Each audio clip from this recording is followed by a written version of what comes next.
thank you so much for the opportunity to speak with you today. And I understand you already have our submission. I just wanted to just say a little bit more that isn't in the submission. The submission does give you the, does indicate that the children who have gender dysphoria have very high rates of psychiatric disorders and conditions. This has been found in, around the world. And however, most studies don't look at which came first. The two that I know of that do look at that, one in Finland and one in the United States, find that the psychiatric conditions come first, therefore may cause it. The Finland has determined that they are causal and seldom secondary to gender dysphoria, and they therefore now recommend treating gender dysphoria by treating predisposing disorders to decrease the gender dysphoria, which this bill would forbid and punish in New Zealand. Now, a center, this is what I want to add, a center in New Zealand, a hospital gender clinic, did a study of its services to children and adolescents ages 8 to 15. And they found that, as usual, 89% of them had psychiatric disorders or conditions. But what's causing these psychiatric disorders? Well, they found that 98% of them had experienced adverse childhood experiences, usually in the family. And these included family conflict, loss or separation from a parent or grandparent, bullying, parent mental illness, and almost 2/3 had experienced emotional, physical, or sexual abuse or exposure to domestic violence. And on average, the children had experienced 5 of these. So the center, this hospital gender center in Australia, wanted to follow the biopsychosocial model, holistic model of evaluating for potentially these causal situations and treating them, because if you don't and you just send someone on to change their body, they still have these disorders that lead to suicidality. We know that from, our submission shows, 50 years of research. But that due to the dominant social political narrative, they felt under pressure, the children expected, and they felt under pressure to just streamline them onto a medical affirmative approach. And they felt and risk, to do this pressure, that risk to the children, as I explained, and risk to themselves, because they're not being allowed to make the medical decisions and mental health treatment decisions using their best judgment, evaluating and treating potentially predisposing causes. This leads to regret. Regretters come back and complain, I should have been challenged. This should have been looked at and treated, and then there are going to be lawsuits. This is lawsuits waiting to happen. And the doctors said, and the multidisciplinary staff said, they are afraid because of this position being pushed and pushed so hard. So politicians should not be telling professionals how to do their job and tying their hands for being able to do it, especially since New Zealand would be banning what Finland is now recommending, and they're recommending treating predisposing causes and not changing children's bodies. So I want to bring that up. And also I want to emphasize the study on harm, and with all due respect to the representatives of the New Zealand Medical Association, they refer to an association between conversion therapy and troubles that people are experiencing.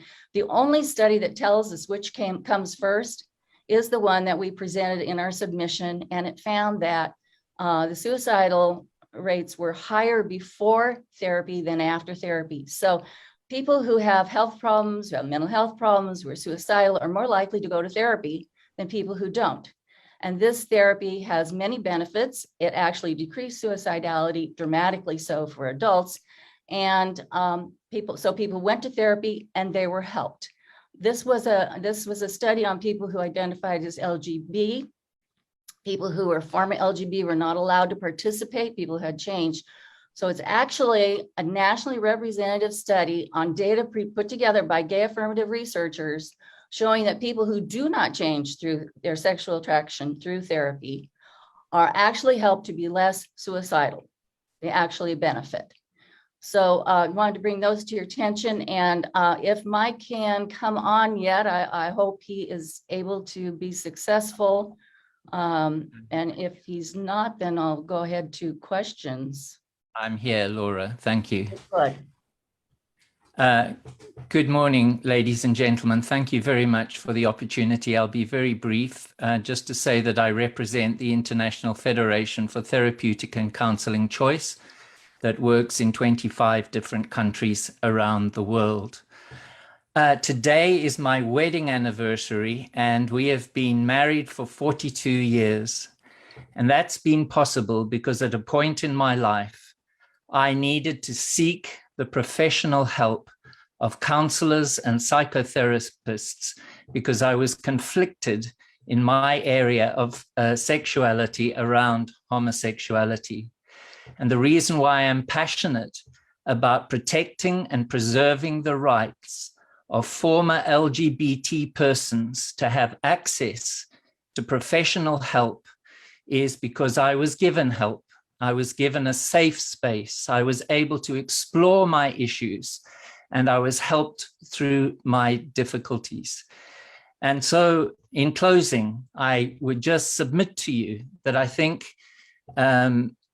denying people the choice of deciding their own trajectory and of making a decision to leave identities that are no longer meaningful to them is something that I feel should be sacrosanct, and we should allow diversity and abstain from viewpoint discrimination that has arisen because there is a domination of one political viewpoint in all of this.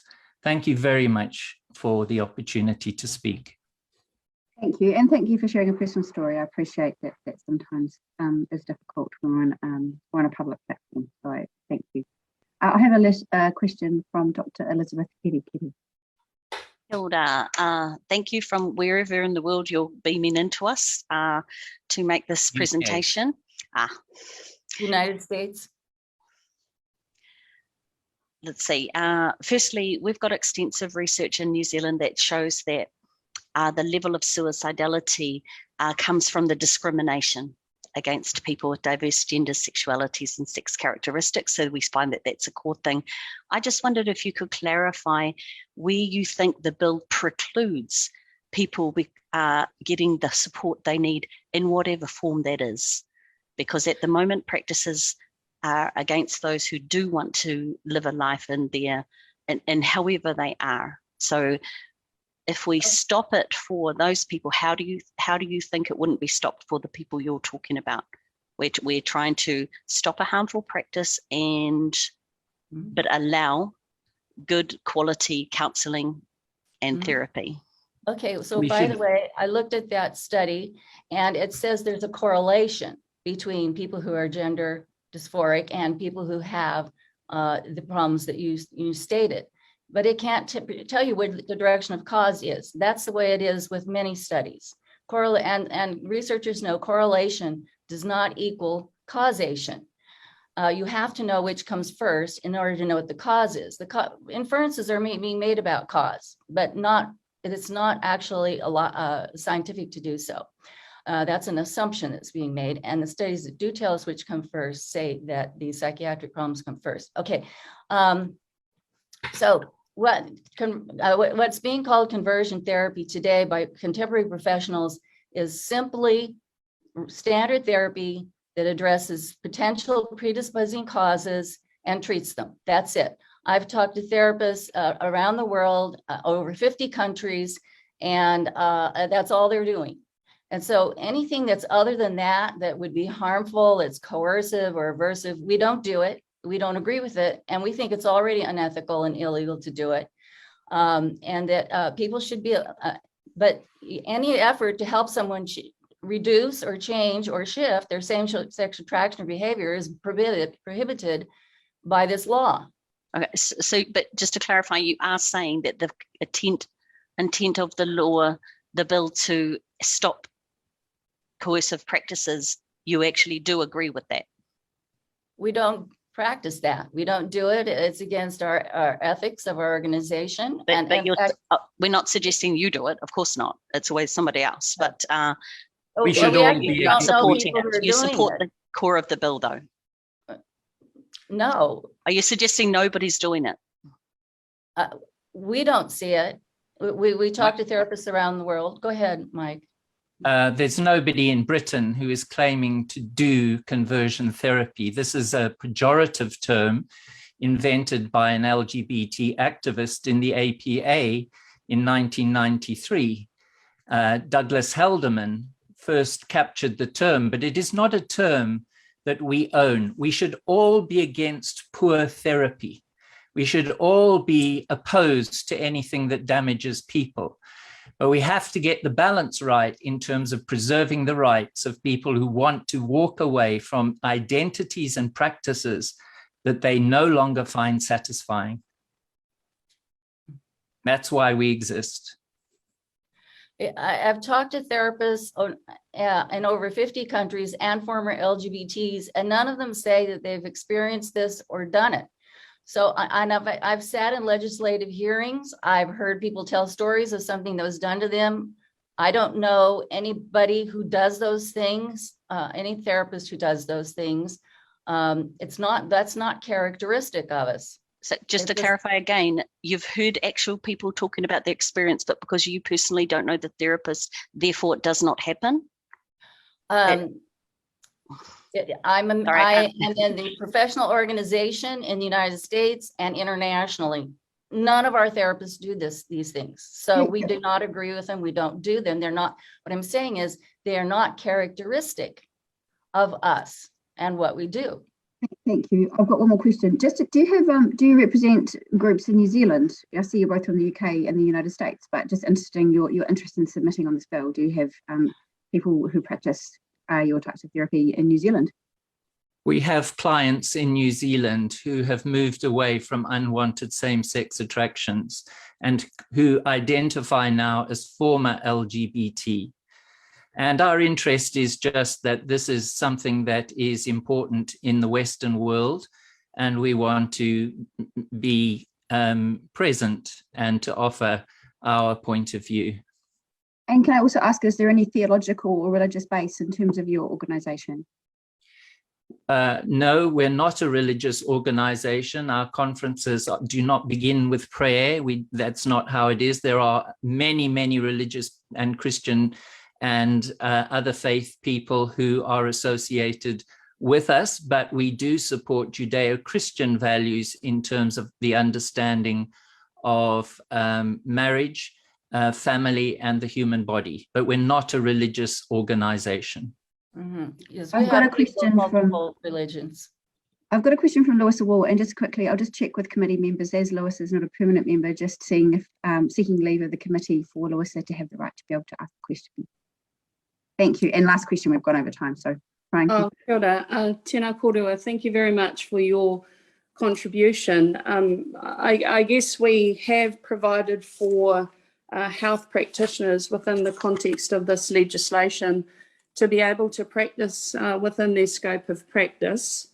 And I just wanted to know, I guess, whether you're aware of psychiatric Australasian societies, psychologists, social workers, counsellors in New Zealand some of them have taken a very proactive position and issued position statements that do not support conversion practice in any way, because underlying that is the premise that being a homosexual is actually a natural expression and a normal expression of being a human being.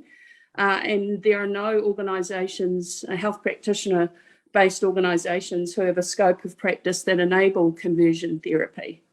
So from what, I guess, clinical basis do you operate? So within what scopes of practice, for example? Well, the submission includes a footnote that tells you that there are professional organizations around the world that do support this therapy. So we want you to be aware of that. I think it's also a mistake to think, or I think we have to be aware of the fact that if there is an ideological monoculture that has taken hold of professional mental health bodies so that diversity is excluded and no person who holds a contrary point of view may be accepted into that professional mental health body, then there is a systemic imbalance. And this is something that I think we need to be aware of, because it leads to viewpoint discrimination and therefore into inequality. We have to make sure there is diversity ideologically, and there needs to be checks and balances between different ideologies, and we have to allow the scientific data to speak to any ideology and to stand against ideology. And just a caveat on that assertion, however, is that the premise of do no harm is universal. And if there's evidence that practicing conversion practice does harm, then it should not be permitted. We don't do conversion therapy, and this is the issue. We are concerned about a blanket, kitchen sink idea that just throws everything into this term. We must carefully define what is wrong practice and oppose it, and we will support that. But then we must also allow for ideological diversity that supports people who have a different viewpoint and seek a different trajectory without it ever leading to something that would hurt anybody else. Research is being conducted by a viewpoint ideologically diverse research team of gay affirming and change affirming researchers together. And they're finding that research is being done in silos. That is, those who come from who do not feel that their sexual orientation or their sexual attraction is their identity. It's not their identity. Their religious identity is their identity. And people who feel it is their identity are in separate groups, and they have separate experiences and views and on the therapy, and they're not speaking to each other and sharing their research. And by the way, we do want you to note from the submission, most people who experience same-sex attraction are both sex attracted, and they may want to prefer one side of their attraction to another. And we do know factors that lead to that kind of a shift. And also do want to bring to your attention, the American Psychological Association says same-sex attraction and transgender identity are not simply biologically determined. There are psychological causes. Okay, thank you. I have one last supplementary question from Emily. The associations, the American Psychological Association, along with the New Zealand Psychological Associations, which are, from my academic understanding, regarded as extremely vigorous in their positions and with a strong tendency to rely heavily on empirical evidence and the best science. They, in fact, strongly disagree with the idea of trying to alter someone's gender identity. And wouldn't they consider, in fact, the science that you're putting forward as somewhat fringe? Okay, so the APA Handbook of Sexuality and Psychology, which the organization gave its imprimatur and declared authoritative, does say what I just said and discusses it at length, and they gave links where you can read the chapters. And that's not the only research. But they oppose the therapy. They think the only place it can't change is in therapy. And that is based on the research like this Blosnich study that I brought up in the submission, which looks only at effects people had after therapy and not before it. That is research malpractice. Blosnich did this study, looked at the suicidal symptoms before and after therapy, only after therapy and not before. Another researcher looked at both before and after and found that actually the suicide rates went down after the therapy dramatically, 17 to 25 times more for adults especially. So the researchers know who did this, the Blosnich et al., they know, and the guys who are doing this, they know correlation is not causation, and they know that you have to, in order to infer a cause, the cause has to happen before the result.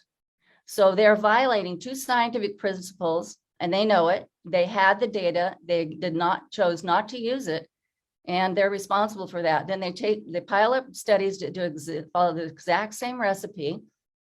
The activists take it to their organization boards, and tell them that, you know, this needs to be banned, and then it's banned based organization position statements based on this same research. Thank you.